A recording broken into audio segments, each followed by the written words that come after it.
Oh, sorry, fam. I'm a newspaper guy. Welcome back to the Convo Couch. Sam, I'm Pasta Jardul, by the way, reading my newspaper. you need to work on that. Like, that was really bad acting. You're a little rusty. Like, it was just very like, oh, I'm waiting for my cue. Like, Where were you in the moment before? Like, where did you come from? Do we need to bring Sean Penn into this to help you out here? Hey, are you speaking? Because I can't hear a word you're saying. You know what, Pasta? I don't appreciate your terrible method acting right now. Okay. Bam. Ex-police officer faces trial on Capitol riot charges. Ooh. They're still talking about J6. They don't give a damn, fam. It's the distraction game. Fam, I don't know if you know this, but the mainstream media is writing your newspaper. So I don't get the point of you reading it, but hey. Because you know what to deconstruct, because you understand what they're doing. Remember, a big part of what we do is deconstructing. So yeah, you can do that digitally. You don't need to go back to the caveman age and like grab a newspaper. But I love the newspaper. It's great though. It's just I love it in your hands. It feels good. You know, it's old school. I love it. We know you're old school, fam. We know. And by the way, everybody, ladies and gentlemen, boys and girls, children of all ages, thank you for joining in today. Thank you, Trey Wright, for being first in the door and for calling the morning show this morning. Over the weekend, Fam was like a crack fiend without crack. The fact that she couldn't stream, by the way, she was like almost going crazy. Like halfway through the wedding, I think she wanted to set up and start streaming over there. She just wants to do the news 24/7. It's ridiculous, guys. She can't even, separate. But it's hard to separate when we're a bunch of journalists and political commentators and are at one of their weddings. I mean, it was just like, half of RT was there, right? It was awesome. Neb, Caleb, Jeb, who's written for the Gravestone, awesome freaking articles. Christian from Reason Magazine. Kayvon and Amy were amazing. It was just a great time. But the best was with Terry in Mexico City. Oh, well, we need to get her on the show. One, you need to get her on both shows. Your show and my show. Overdue. Yeah, but she's great. I love Terry so much. She's amazing. And yeah, it was great. It was just great having everybody there. Caleb, I know everybody had a hard time getting back, but it was still worth it. And it was just awesome having all of us there, watching the news come in of this Bucha bullshit, and just like we're all like, oh God, here we go again. Here's another Syria. And yeah, I mean, I talked about it yesterday. We're going to talk about it more tomorrow and into Friday. But fam, this is just out of control. I mean, we knew this was going to happen. We knew they were going to start cracking down on any sort of dissent. We called it a long time ago, but it's getting worse and worse every single day that passes. And it's almost like we can't take a vacation, because when we take a vacation, it's shit happens, right? Yeah. I mean, we're doing stuff I wanted to do last week when I got wind of it, but we didn't have room in the folder. Then we go away for a couple of days. So now we're finally getting caught up today. You did an amazing show yesterday, by the way. Ladies and gentlemen, if you haven't checked it out, go to our Rockfin. Check out Fee's video from yesterday. I just got the thumbnails as we're speaking. So, fam, and the first chance I get to send them to Joe so he can put up the clips, we'll get that done. But they did take down your tweet yesterday, and that was pretty freaking crazy. This is what we got to look forward to. It's censorship on steroids. They're not going to stop. In fact, they're only going to do it more. And it's going to get worse before it gets better, fam. So, I mean, just be prepared, Yeah. And we discussed this a little bit with Tara Reid on her show. If you guys want to check out her show, on YouTube, and she's on Twitter. And it's kind of like she mentioned something, they're going to go after Putin's daughters now. They're going to sanction Putin's daughters. And she's like, why aren't they sanctioning Hunter Biden? And Paul Pelosi and all these other people that were involved, not only in Burisma, but there's the money ties as well to Hunter Biden's biolab, the biolabs that, the funding for the biolabs via Hunter Biden. And went over those emails. And of course, none of these people are ever held accountable. Yeah. But remember when they had to censor the Hunter Biden laptop story? Of course, just the same way we are seeing now what's happening. Now they admitted, oh, by the way, all the people we censored over that, yeah, sorry, but turns out, it was a thing. So, well, fam, yeah. Hunter Biden is not the president of the United States, okay? So it really doesn't make a difference that he's a pedophile or whatever you want to call him. He's not the president of the United States. He's not calling the shot. He's merely the son of the president. Okay. Yeah. And the son of the vice president during the time that happened. So, but fam, since we do have our guest, Christian Parenti, coming in, who is going to destroy the lockdown left with their failures. And he wrote a great article for the Gray Zone, which we'll be talking about shortly. But I want to start talking about this censorship. Before you do that, though, before you do that, I have to put rank on you. When another Italian man is coming on the show, I get to introduce him. So, ladies and gentlemen, later on, Paisan Parenti will be here to talk all good type of stuff. Take it away, fam. Fam, that's such a colonizer mentality that just came with you, but I'm just going to forego that. Point of personal privilege. Wait a minute. Reclaiming my time, fam. Reclaiming my time. So, Twitter is cracking down on the Russia-Ukraine information, any information that contradicts the State Department narrative, any information that contradicts the accepted narrative. You know, this is classic narrative management, right? And so what happened to me yesterday is right after I did the show, where I went over this whole tweet thread that is now deleted, they decided to lock my account, and they sent me a wonderful email. And they said, "Hi, Fiorella Isabel, your account, Fiorella Isabel M, has been locked for violating Twitter rules, specifically for blank. Please note that repeated violations may lead to permanent suspension of your account. Proceed to Twitter now to fix the issue with your account." So when you proceed to Twitter, it literally gives me no options except to delete it or appeal. And the appeal can take however long, or you can, it'll be quick. So this is part of the first tweet that was deleted. It was a whole thread. According to the Russian Ministry of Defense, the Bucha attack isn't real and resembles a planned media campaign. Multiple witnesses claim they've seen staged and moving bodies. They've seen that they say that after Russian troops withdrew from Bucha, the AFU shelled the city, which may have caused civilian casualties, which we're finding out, and I'm going to go over that tomorrow or the next day, is actually true.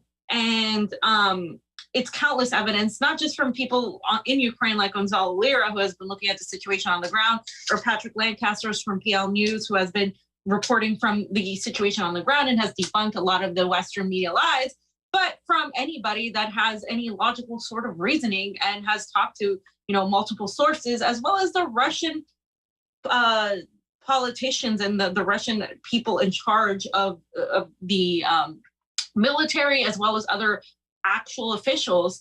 And the thing is, even if the information was incorrect, which it was not, because that wasn't what was debated, the information should be allowed to be there to show the counter narrative, right? You have the Western narrative, you have the Eastern Russian non-Western narrative, whatever you want to call it, and it's not allowed. And so what they said was they denied the appeal. And obviously they didn't specify why at first. As you saw, it was blank, but then they said it was abusive behavior. It had nothing to do with the accuracy of the information, because of course my trolls came in and they were like, Fiorella's a genocide denier. And I'm glad you got slapped with this, but that's not why they suspended the tweet or took down the tweet. They said, "Hello, we're writing to let you know that your account features will remain limited for the allotted time due to the violations of Twitter rules, specifically our rules against abusive behavior." So now they added that this is abusive behavior. To ensure that people feel safe expressing diverse opinions and beliefs on our platform, we do not tolerate behavior that crosses a line into abuse. This includes behavior that harasses, intimidates, or uses fear to silence another person's voice. Kind of ironic that they're pointing that out. Please note that the continued abusive behavior may lead to the suspension of your account. To avoid having your account suspended, please only post content that abides by the Twitter rules. And they sent me their precious Twitter rules, okay? And so then that wasn't enough. Apparently, I got another notice that somebody from Germany tried to take down my tweet. Costa, I don't know if you saw this one, it was a bunch of headlines from Western media calling Putin worse than ISIS and a bunch of other stuff. And they said Twitter is required by German law to provide notice to users who are reported by people from Germany via the Network Enforcement Act reporting flow. We have received a complaint regarding your account for the following content, and it was how the Western media propaganda machine magically came out with the same headlines on Bucha within minutes with zero evidence. This isn't the first, nor will it be the last time they manipulate information to serve their narrative, vilify an entire country. Syria comes to mind, and it was just the Vladimir Putin headlines, right? And they said, we have investigated the reported content and have found that it is not subject to removal under the Twitter rules. So for whatever reason, it came from Germany. Now, Jean Mubarak commented that he also received a similar warning, as did other people when I posted this. And so he's saying, well, maybe this is their way to sort of silence us, say that it came from Germany, but it's really them. And yeah, Pasta, just anything on that so far? Well, number one, you said tweeter. I want to point that out, not let you get off the hook with that thing. Thank you very much. That's because of you. Exactly. So thank you very much for helping me out there and not letting me be the boomer all the time by myself.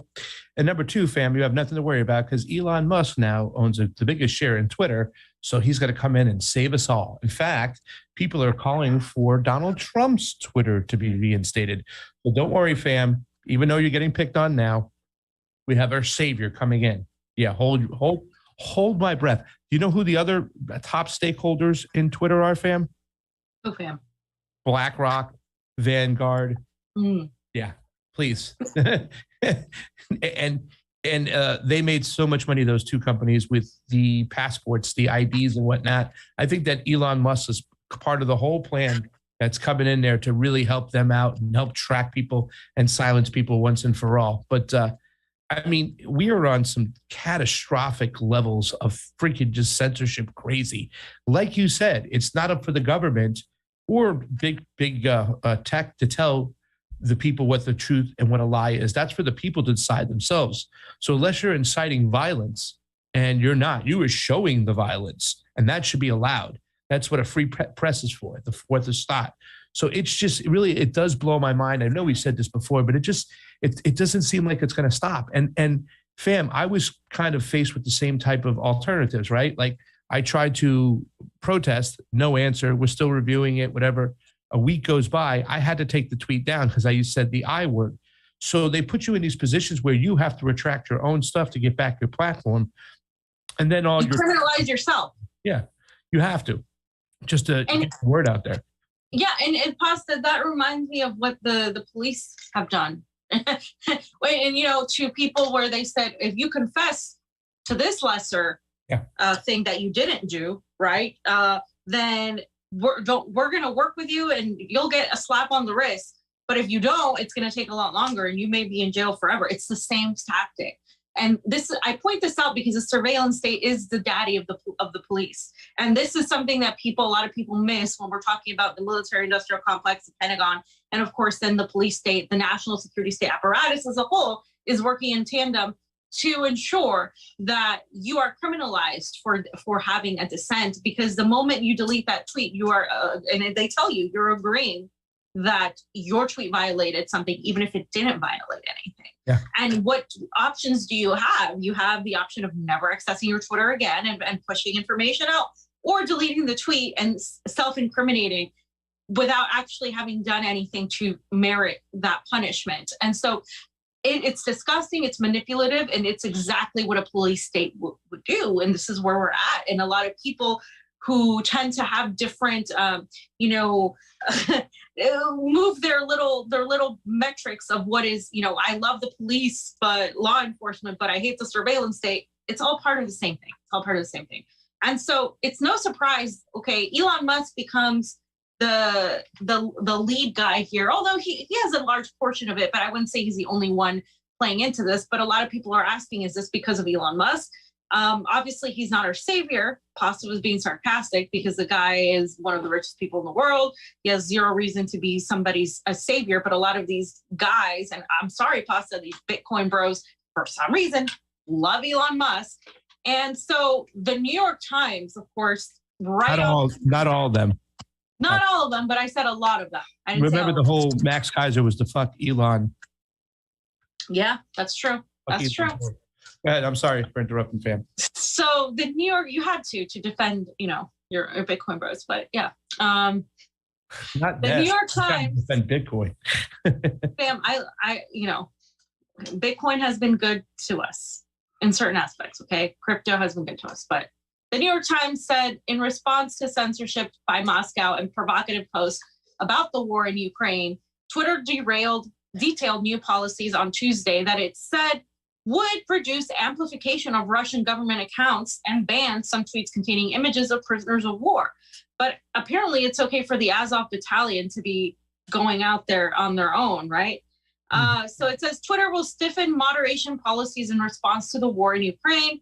They'll stop amplifying Russian government accounts. And they specifically talked about the fact that its changes escalates its existing policies for posts from state-affiliated media, meaning that our friends that have Russian state-affiliated media are going to be shadow banned, et cetera.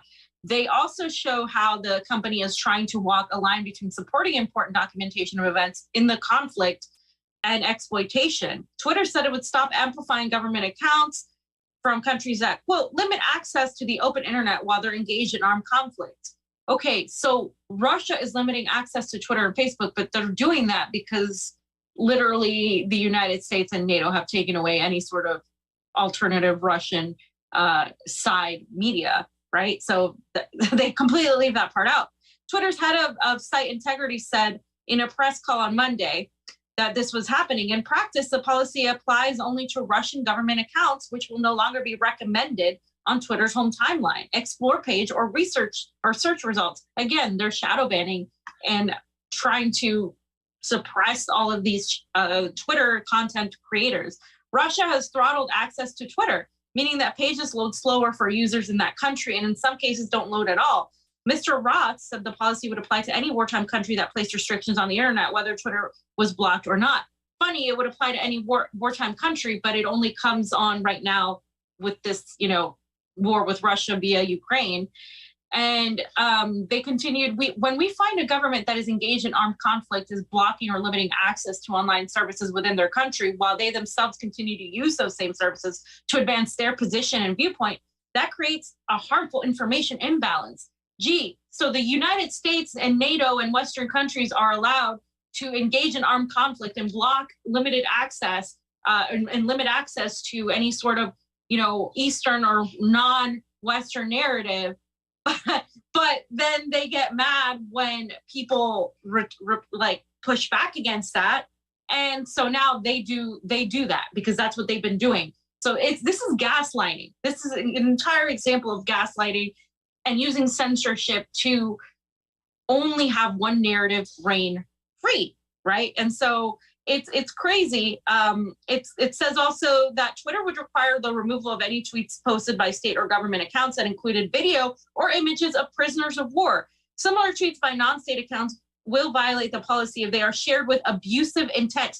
So if you share something with abusive intent, meaning if the caption you write they don't like, right, it will also be removed as well, and they could also remove your account. If an account posts a tweet that violates the policy, Twitter will require the violator to remove it before the account can tweet again. That's exactly what happened to me. An exception are tweets that are important for evidentiary purposes, which will be determined case by case. Those tweets will be given a warning label. So, so there you go. I mean, this is no surprise. This happened right after. I mean, this was released right around the time my tweet was taken down. And they said that their obligation, Pasta, is to protect prisoners of war from being objects of public curiosity, as well as protecting them from intimidation or humiliation is part of the broader requirement to ensure their humane treatment and protect their families from harm. Okay. I should hit a bell, by the way, that No Agenda podcast, anytime buzzwords come up and when they say protecting them from intimidation or humiliation, I want to hit the bell because it's like a dog whistle for the progressives to manufacture consent. Ding, ding, ding, ding, ding, ding, ding. This was said by the Human Rights Watch, the legal advisor to the Human Rights Watch. So yes, you're exactly right. Get humiliated, fam. We shouldn't tell the truths about war because we don't want them to get humiliated. So the public should be, screened from seeing anything from war. Yeah. I think that they should have to see it, fam, that they shouldn't be able to ignore it, that the people who live in this country, when their government propagates war and they don't pay attention to it, no. It's like collateral murder. You have to watch it. You have to know what the government's doing. It should be a requirement, not a deterrent. That's why I showed it yesterday. And the thing is, they have zero problems showing the Azov battalion insignias, like, and NATO has zero problem pushing a member of the Azov battalion with the Black Sun logo until they were told, oh, you shouldn't have posted that, and they deleted it. They deleted it. Twitter didn't delete it. So there's they don't have a problem showing like the side of the war they want to show, but they have a problem, of course, when that information is used to debunk their false narrative. That's the problem. They don't give a crap about humanitarian, treatment of prisoners of war. They are the ones that, hello, did we just watch the collateral murder video yesterday? You can talk about the torture victims. You can talk about all the things that we've seen. And they don't want people to see that because they know it debunks their narrative that there's some sort of peace-loving people. And at the very end, Roth said, we don't want Twitter to be used by state actors to infringe on international humanitarian law. What international humanitarian law? There's a lot of things that Ukraine is going to have to face in terms of international humanitarian law violations on a lot of those people that were tied to the polls, that were completely just embarrassed and shamed and physically assaulted and brutalized. That account that posted all that was taken off Twitter, but you can find the information on Telegram. I talked about it a little bit yesterday. You can find the information even on Australian media. You can find that information. They've admitted to it. They've admitted to shooting the Russians in the legs and then continuing to kill them to make sure that they're dead. They've admitted as much, but of course you can't talk about these things. And it's crazy, but this is where we're at. And of course I have to talk about this, fam, because you just had him on a panel. This guy, one of the most prevailing and knowledgeable voices on the war machine, former Marine Corps intelligence officer Scott Ritter, has been suspended on Twitter. The New York Times, of course, just released this article about how Twitter will be cracking down on any dissent on Russia, Ukraine. It didn't take long, and there he is. He's been suspended. And by all means, if you are on Twitter, get a Telegram, get another means of sharing your information out, because it's coming any day, any time. Any one of us could be gone. Anya Parampal put out this amazing tweet where she gives us more information. She said Twitter suspended former UN weapons inspector Scott Ritter for the tweet below. Twitter claims Ritter committed abuse and harassment. He was previously targeted because he threatens the narrative. He appealed the suspension, but we must demand Twitter to bring him back. Abuse and harassment, the same exact thing they accused my tweet of. And this is the email he got. Hello, Scott Ritter. Your account, Real Scott Ritter, has been suspended for violating the Twitter rules, specifically for violating our rules against abuse and harassment. You may not engage in the targeted harassment of someone or incite other people to do so. This includes wishing or hoping that someone experiences physical harm. Let's read his tweet. The Ukrainian National Police committed numerous crimes against humanity in Bucha. Biden, in seeking to shift blame for the Bucha murders onto Russia, is guilty of aiding and abetting these crimes. Congratulations, America. We've created yet another presidential war criminal. He's been a war criminal for quite some time, fam. But where in that tweet is he abusing and harassing and inciting anything?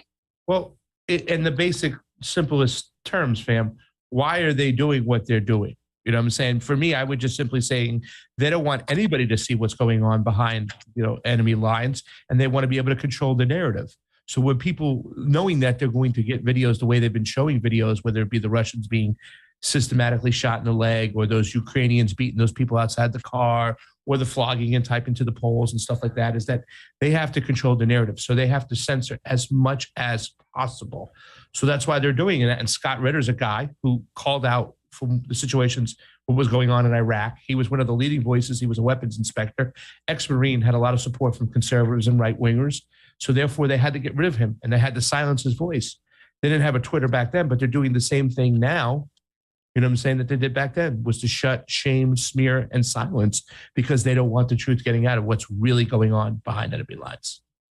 Yeah. And the thing is, they will lie to make sure that happens, because even if you go by their ridiculous policies, he wasn't violating them. He wasn't saying go, take out Joe Biden or anything like that. He was saying, hey, the United States is yet creating another war criminal, because Joe Biden has been extremely, I mean, if we're talking about a war criminal, it's really telling that we've gone from, Obama to Trump to Joe Biden, and the foreign policy, of course, has been essentially the same, with a little bit of pushback from certain people within the range during the Trump administration. But really, at the end of the day, he still was attempting to coup other countries and involved, including Bolivia, including Venezuela. He still continued the same disastrous foreign policy. And so to me, it doesn't matter who's president, all right? We have the national security state apparatus and these people in charge. So this is where we're at. And I urge everybody to diversify their content. I urge everybody to continue speaking out against censorship, because just like what happened with the pandemic, this is now, the Russians are your enemy. Any dissent against Ukraine or any sort of little hole poked in the narrative is going to be used against the person. They're going to discredit the person and all of that. So yeah, that's that, fam.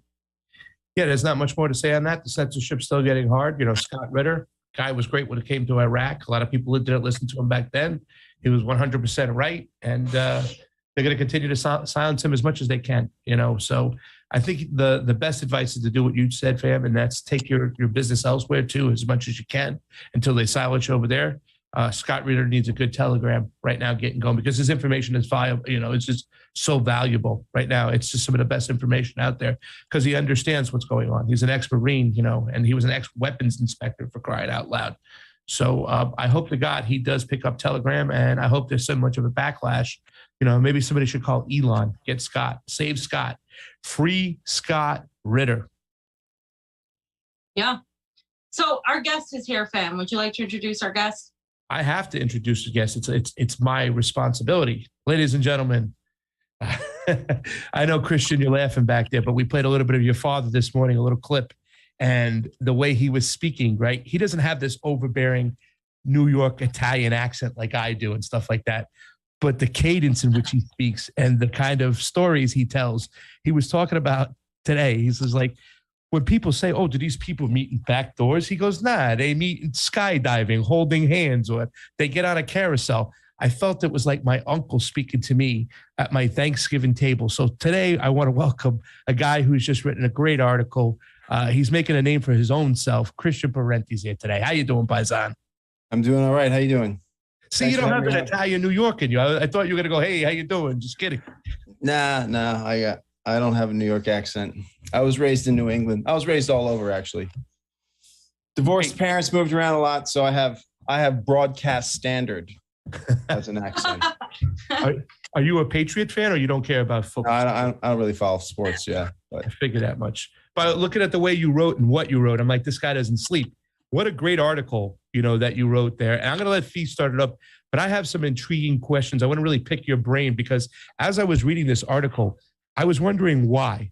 When you were explaining what they're doing, I wanted to understand more why these people are doing what they're doing. But let Fam get started. We'll kind of ease into it, and we'll roll into it as we get the ball rolling. Thank you for joining us today. Thank you.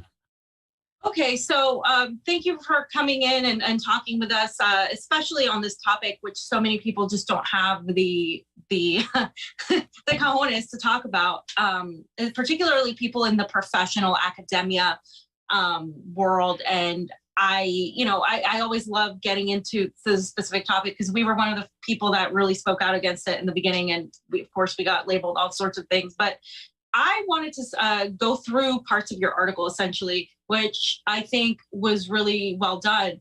There are parts that we're going to go on Rockfin only for obvious reasons. We can't talk about certain things on YouTube. But I want to start off with things we can talk to the audience on about YouTube is, how did the left, who at one point, as you mentioned, questioned authority, questioned central power structures, become so blatantly authoritarian during COVID, embracing segregation and completely under the guise of, the greater health needs? An example, Noam Chomsky, the publication of Jacobin, and many others. Yeah. Well, I mean, to be clear, it's not that the left was, along with other things, also interested in liberty, right? I mean, that is, historically speaking, at the center, at the heart of the whole project of what we refer to when we refer to the left.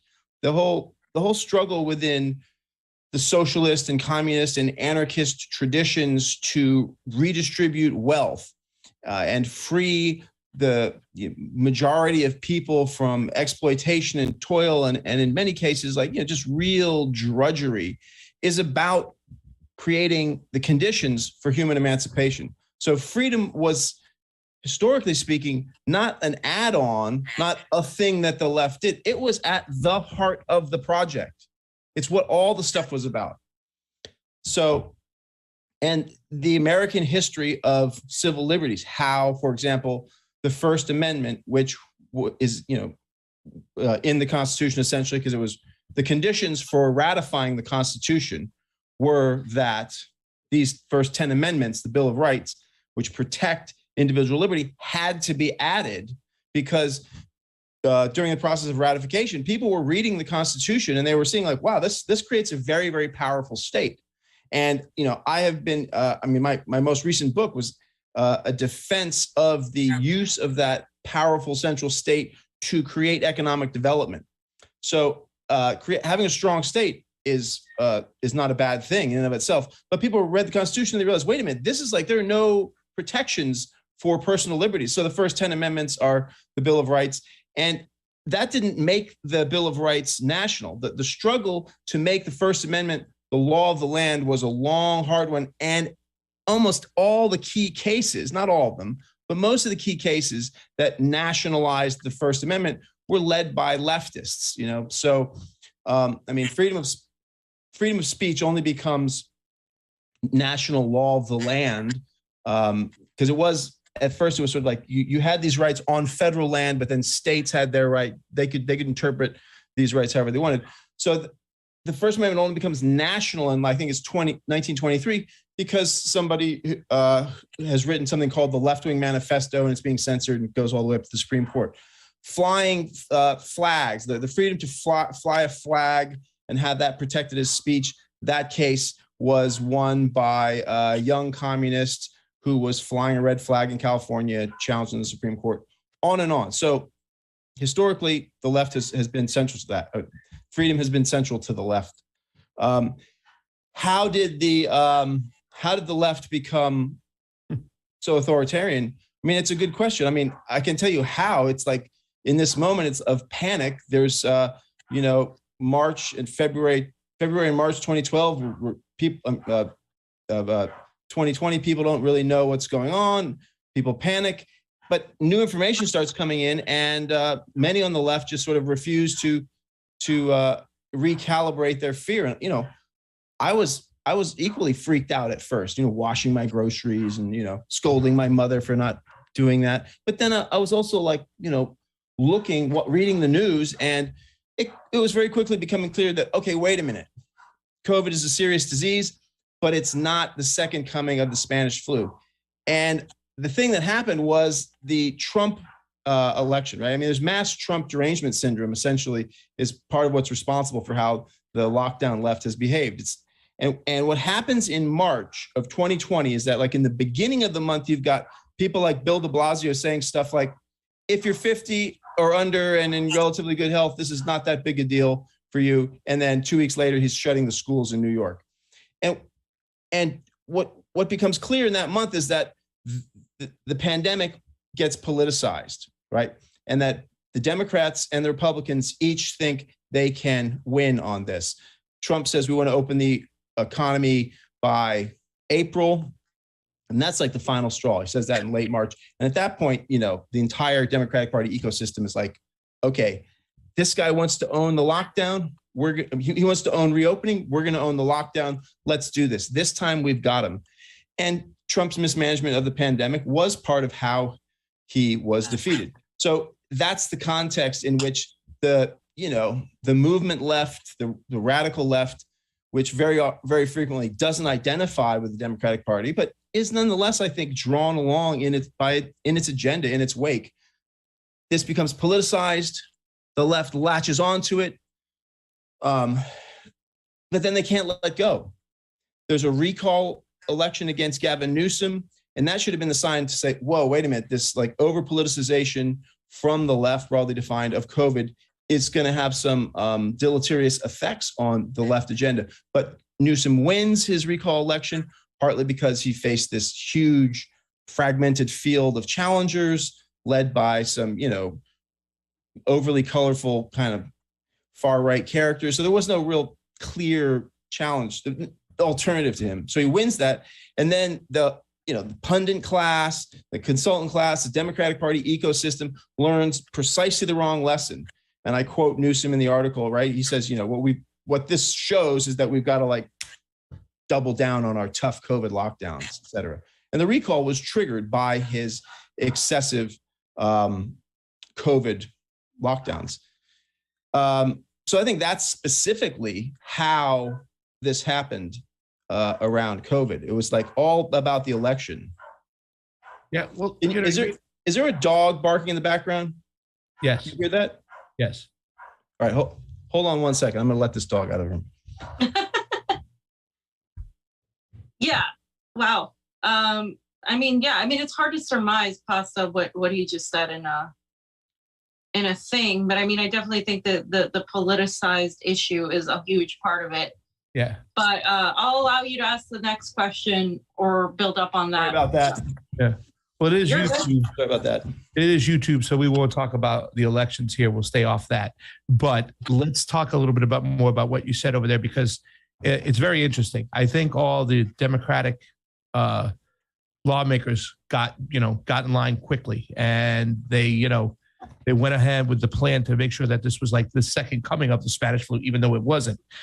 What do you think it was with the actual voters, the citizen, the leftist, progressive, the one we see on Twitter and stuff like that?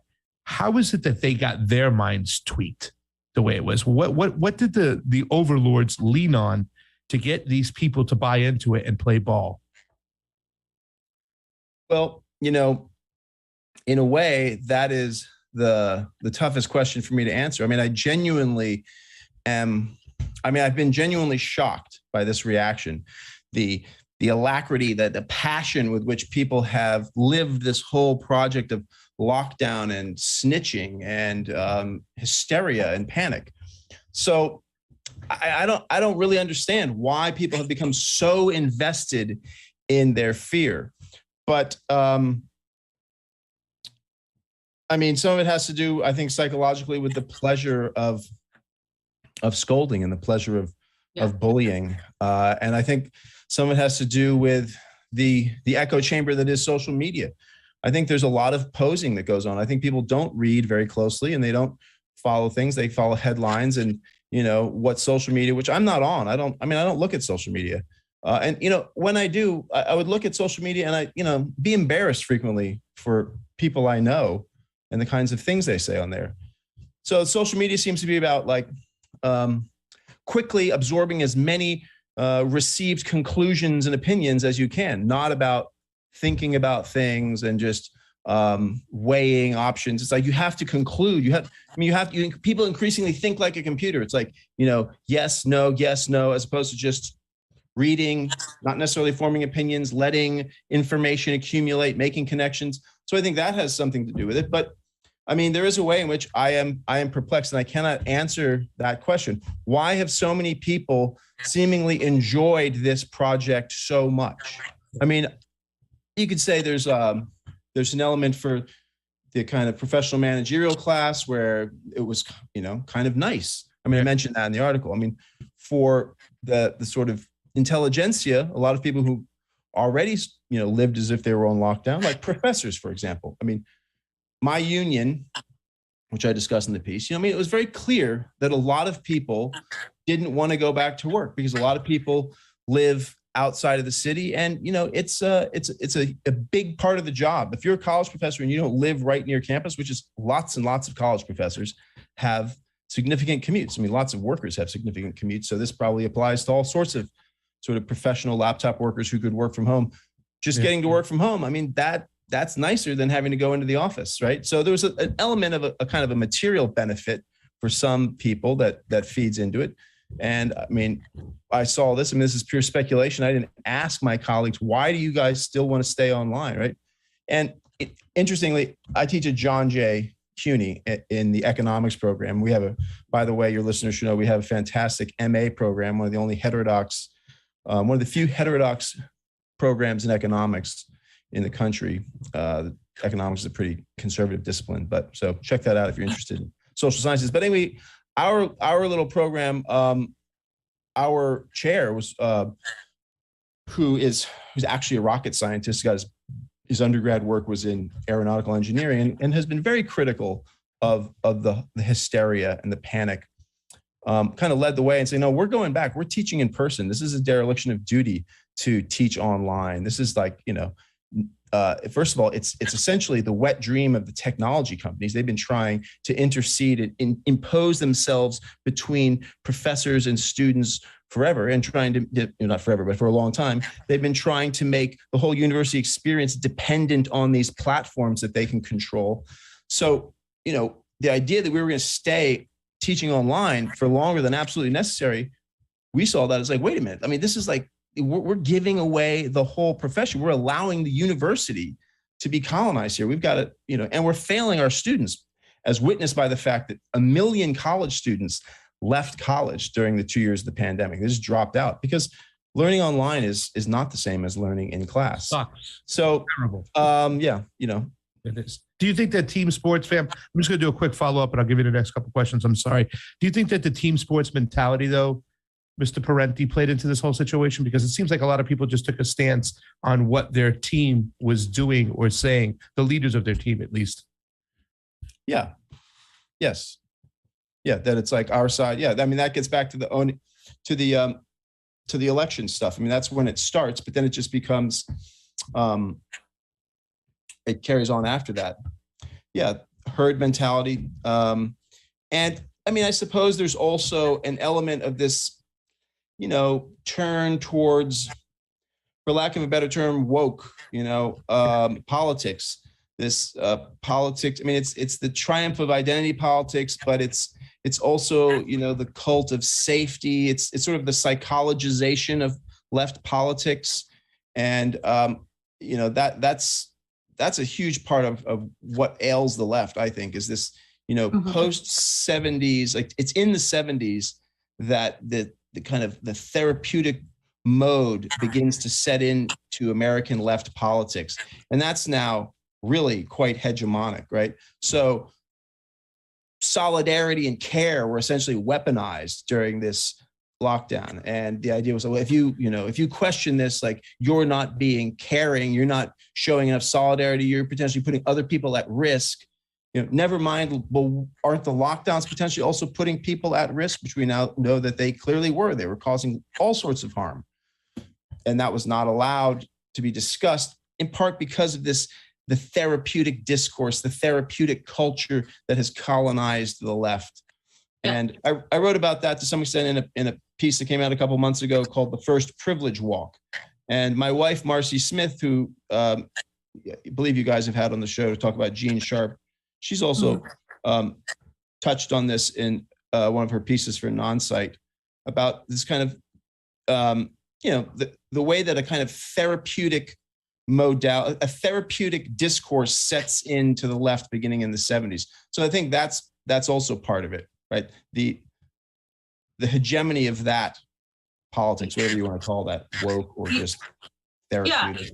Yeah, 100%. And I would also say the weaponization of emotions, that, the progressive contingent tended to be to talk about solidarity, talk about, how they want to serve the global South, which you do mention in your piece. I want to talk more about that in a minute, but like how they, they care about minorities and poor people getting access to the vaccine, that they care about, not hurting the grandmother or the elderly person. But it was that was weaponized by the people in power to set some sort of a narrative, but it was also politicized, as you mentioned. And I want to talk about how the working class was affected directly by these lockdowns. I mean, we're talking about the laptop class, and you mentioned that. And of course, I think the three of us could say we're part of that class in some form, but we can't. I mean, you can't ignore how the poorest people in our society were put out there. The Amazon delivery people, the Uber Eats people, all of the people that had to go and work at grocery stores, they were pushed out to work while everybody else got to stay home. How does that play into this whole narrative?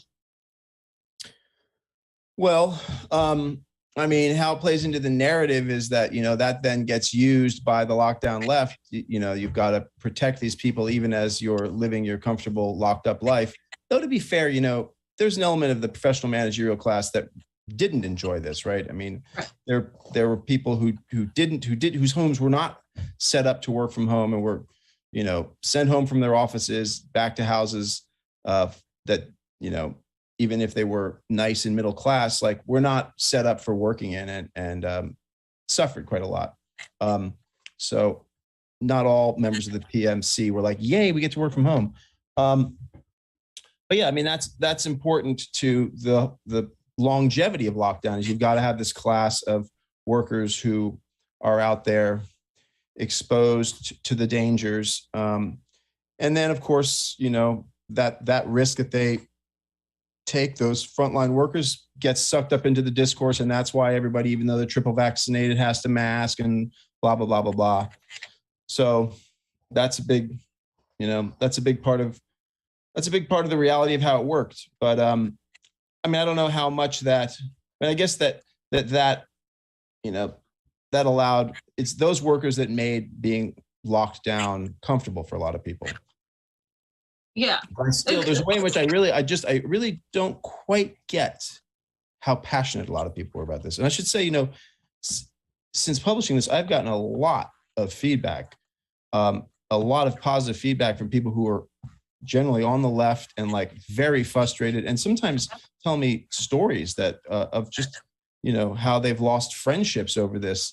I mean, one woman was telling me about, a close friend of hers who like, she can't talk to anymore because this woman was so worked up about this that she called the cops on her working class neighbors who were hanging out on their stoop, and it's like these kinds of things. I don't get that. I don't understand how a person could do that, but plenty of it happens. And I think another thing is that this emergency has been used by every power center in the society. Every little node of authority has had the opportunity to seize this and use it as an excuse to do whatever they want and to accumulate power, right? In whatever way they can. I mean, I remember sort of, realizing that when reading about how the MS-13, the Mara Salvatrucha, in the slums of San Salvador imposed their own lockdown, right? That was like an even more perfected and intensified version of the kinds of control they had over their barrios already. And you realize like, wow, they're doing the same thing states do. And then you'd see it in every school and every little village that has a health board. Like in the town I live in rural New England, like there's a little health board that's unpaid. And I mean, they just like took this as this opportunity to shine, right? And so there's a sort of sadomasochistic thrill involved in this, getting to be the little, potentate. And this is like every institution you see this, people using this as an opportunity to accumulate power, right? Mm-hmm. And frequently that happens at the expense of workers. And central to this, part of my, critique in the piece is that this has divided the working class, right? These mandates and, all of this stuff has effectively divided the working class against itself during, it must be pointed out, the tightest labor market in 40 years, right? This is the time for the American working class to push its advantage, to organize, to strike, to mobilize in whatever ways possible to get better working conditions and higher pay, because bosses can't as easily replace people because we have a tight labor market. When labor markets are tight, workers can bid up their wages. And that should be priority number one of the US left. And instead, safety and avoiding the specter of contagion and condemning the unvaccinated and performing rituals of, safety theater has been the priority. Pasa, just a quick follow-up on that. You mentioned the left has done that. You even said something like the left is now actively helping its own enemies, right? Its support for mandates, passports, punitive lockdowns, and censorship. One of the things that recently happened was the Canadian convoy of truckers, where they were uniting and protesting against the mandates and the very authoritarian draconian practices coming from Canada and Trudeau's government. While they were doing that, the left, the anti-imperialist left in the United States and largely Canada, was denouncing them as right-wingers, as petty bourgeois in those terms, because they owned their trucks, some of them. Right. I just wanted to add a little bit of commentary on that, because to me that seems right along. Like, that is a moment where we could have seen a moment to capitalize on the organization of workers against a punitive authoritarian government. I mean, obviously they didn't. The people doing that were focused on mandates, but it could have been an opportunity to kind of have a sort of conversation about how these mandates were, this isn't anything, it's new, but before that, workers were largely unprotected too. And there could have been this conversation had as to what it means to rise up as a worker. And instead, the left decided to vilify these people and just push them out as being just a bunch of crazy right-wing nut jobs. Yeah.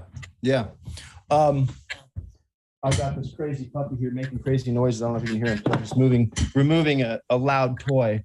You're good. Yes. Well, I thought that was terrible. And yes, the Canadian truckers, their key organizers come out of the Canadian right. But you have to ask yourself a question, and the trucker protest was dismissed as AstroTurf. But you have to ask yourself, at what point does something no longer AstroTurf and just becomes successful organizing? Because much of the left is AstroTurf, right? I mean, many left organizations are paid for by foundations and have their agendas set by the donors, right? And it seems to me that the difference between AstroTurf and organizing is essentially at the level of success. That when you start getting masses of unpaid people joining your cause, then you're no longer AstroTurf, then it's organizing. And so in Canada, the left grabbed on the fact that, okay, there are these far-right characters have been central in organizing this, and they would then ignore the fact, like, wait a minute, but this protest has exploded, and they have touched on some very real grievances in the population. And these arguments about how the truckers are petty bourgeois, I mean, that's really stretching it and semantic backflips. That's the exact same argument that Uber and Lyft use to say that their employees don't deserve any rights and shouldn't be able to unionize, et cetera. So no, they're independent contractors. Owner operator truckers, first of all, most of them, the bank owns the truck. Okay. They have a mortgage on the truck, right? So if you want to get technical about it. The truckers were the heart and sort of the symbol of it, but there are all sorts of people who were opposed to these mandates coming out and opposing this draconian reaction. And also then I thought was really interesting and should have been condemned regardless. Just basically like grant all the, like whatever the lockdown left are saying about the Canadian truckers, just for the sake of argument, grant it. But once Justin Trudeau starts seizing people's bank accounts, refusing to talk to people, that really draconian overreaction, that should have freaked people out. Yeah. And that alone should have been cause for the left to say, wait a minute, that is totally outrageous, Yeah. I mean, these were laws that were designed to deal with terrorism, and it's being used against peaceful protests. Yeah, it's outrageous. And the media coverage was totally slanted. I mean, the whole idea that there was like violence and this and that, and there was never any real substantiated proof of that. There was one guy with a Confederate flag. There's footage of him being hounded out, pushed out of the group by other protesters. There's one picture of somebody with because I was like, all right, I keep hearing this. Every single report on the truckers, I hear that they have Confederate flags and swastikas. I want to see pictures of this. So I saw one picture that looked like it was a Confederate flag on the back of a truck in Ottawa. And then there's the clip of a guy with a Confederate flag. His face is all masked and he's being hounded out of the crowd. And there's another guy with a placard that says something that's like, when the image I saw blanked out, but I later read it's like, Justin Trudeau equals swastika. And there was another person who had a flag or placard like that, which was like, Trudeau's government equals Nazism. I mean, that's it. I mean, I don't know. Maybe there are photographs out there of lots and lots of these hate symbols, but I don't think there are. Yet they were mentioned in every single report about this stuff. Yeah. The thing that was great about the truckers, I thought, is that they laid out right from the get-go that they weren't going to stand for the racist crap, that anybody that was involved with them, they were going to nicely, exit them out of their groups. And also, too, as well, I think it did freak out some people, some of the independent leftist journalists, but they were still, both siding the issue, still saying, well, I'm for the mandates, but seizing bank accounts now, that's going too far. But I'm curious, a lot of these truckers were fighting against mandates.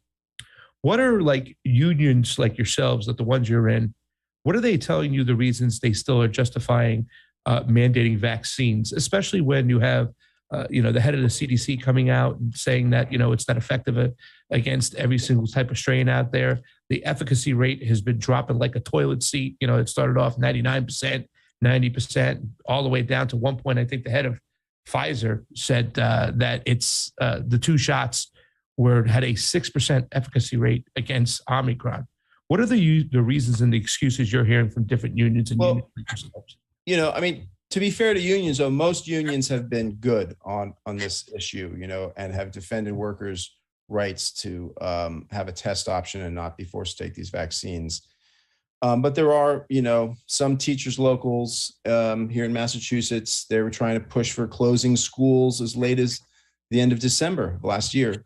And my union, it's like they just, from what I can tell, the people who are pushing loudest for this or most active in it are totally terrorized. It's still March 2020 or February 2020 for them. They think that they're the people. There was a Pew poll that you might remember, which polled people who identified as Democrats and people who identified as Republicans and asked them what they thought the risk of hospitalization from COVID was.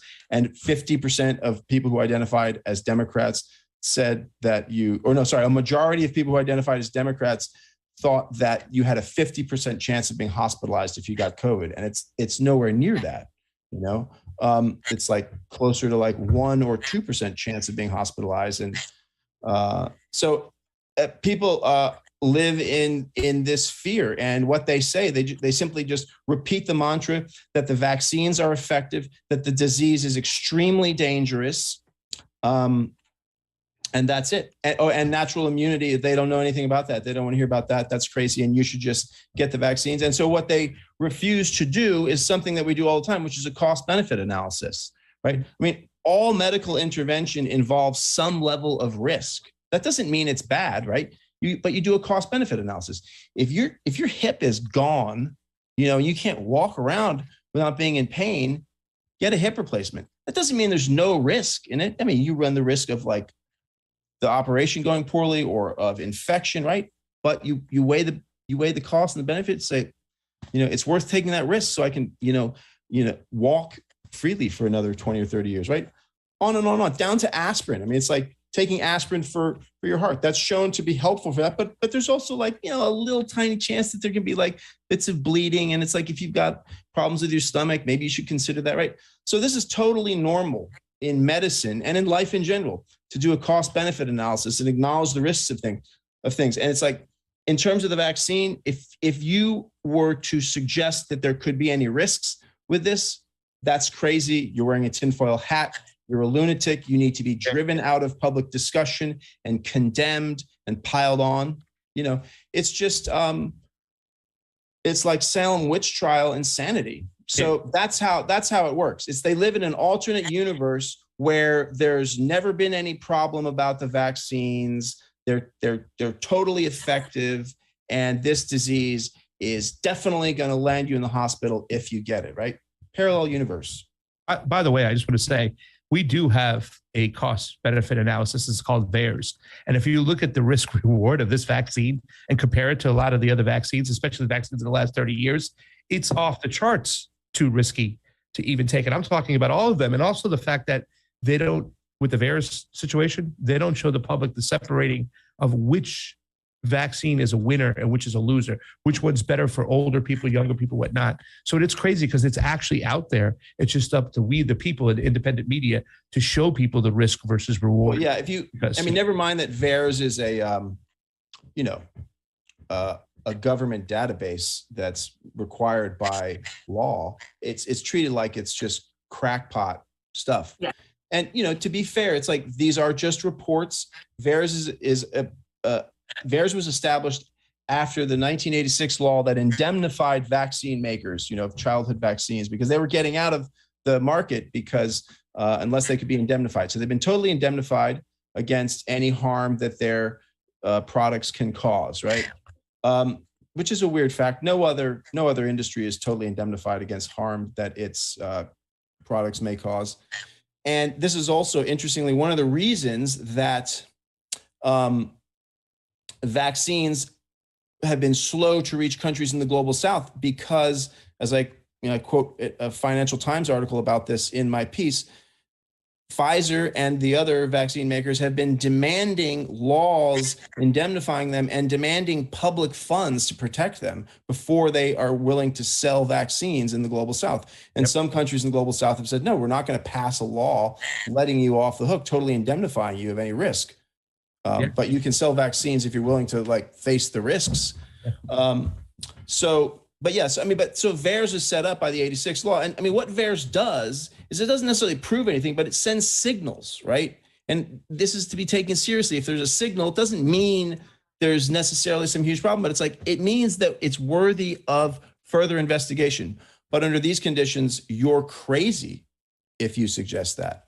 So, yeah. And, just to be clear, I mean, when my mother, who is in her mid 80s, got the vaccine, I was relieved, and when younger women in my family who were concerned about menstruation disruption that they were hearing about, not from, the news, but on TikTok from their peers, when they decided that, they all want to have children, that they didn't want to do this, that also made perfect sense. So that's my position on this. If you want to take the vaccine, by all means, take the vaccine.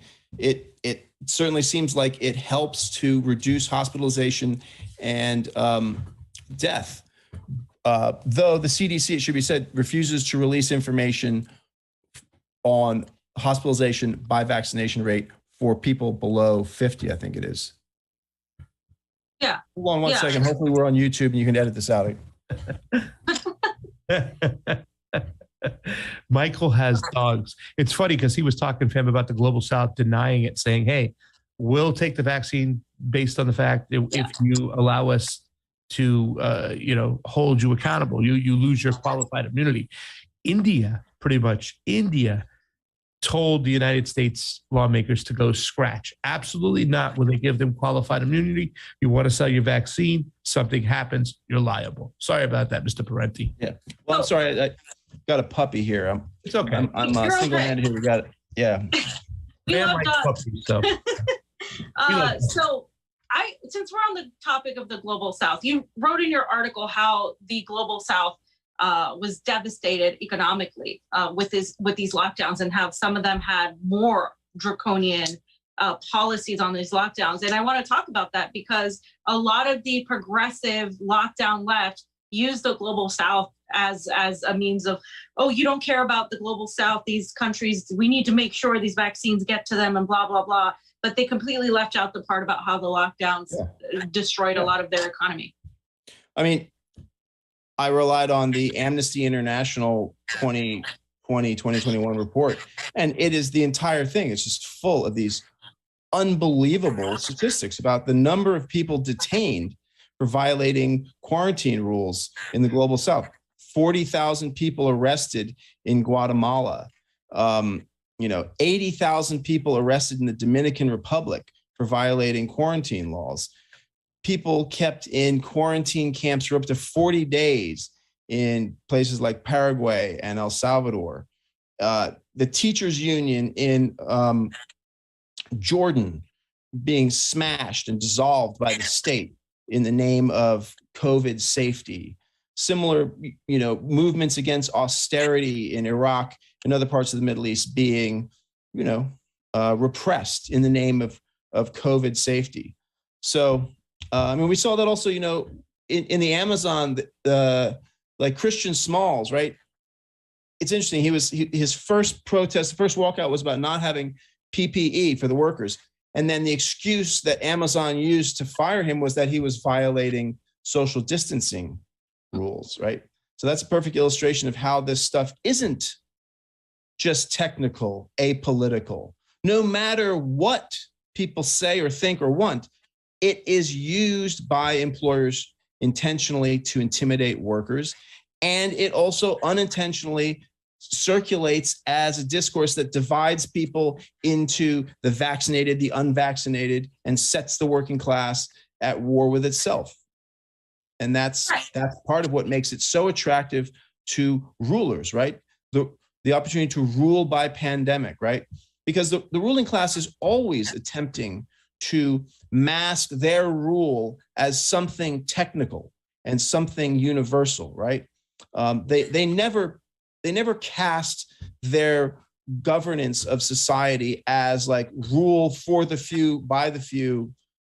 Instead, it's like, no, this is for everybody's benefit. I mean, even when strikes are repressed, it's rarely said that it's like, well, this strike has to be smashed because the rich require it. We can't have too strong a labor movement, or that'll cut into profits. That'll, and who knows where it all ends. If you empower workers, first they want to raise, then they want better working conditions. Then they want a seat on the board. Then they want ownership of the firm. Where does it stop, right? So we have to smash the labor movement. They never say that. They say, well,